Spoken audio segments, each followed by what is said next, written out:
বিসমিল্লাহির রহমানুর রহিম। আসসালামু আলাইকুম। কাছে বা দূরে যে যেখান থেকে আমার ভিডিওটি দেখছেন, আশা করি আল্লাহর অশেষ রহমতে সবাই ভালো আছেন, সুস্থ আছেন। আলহামদুলিল্লাহ, আমরাও ভালো আছি। আজ তাই প্রথম রমজানে আপনাদের সাথে ছোট্ট একটি ব্লগ নিয়ে চলে এসেছি। সবাইকে জানাচ্ছি রমাদান কারিম। রমজান সবার ভালো কাটুক, সুস্থতায় কাটুক, আল্লাহর ইবাদতে কাটুক, এই দোয়াই করছি। আমার জন্য আপনারা সবাই দোয়া করবেন। পরিবারের সবাই রোজা রাখার পাশাপাশি আজকে আমার মেয়েও রোজা রেখেছে, প্রথম রোজা। তো ঘরে একটু ছোট করে একটু আয়োজন করেছি, একসাথে সবাই ইফতারি করব।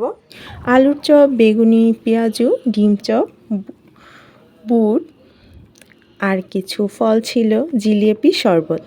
আজকে ইফতারিতে একটু ভাজা পোড়াই করেছিলাম। এক এক দিন একটা খাওয়া হয়, কিন্তু প্রথম রোজাতে একটু ভাজা পোড়া করে নিলাম।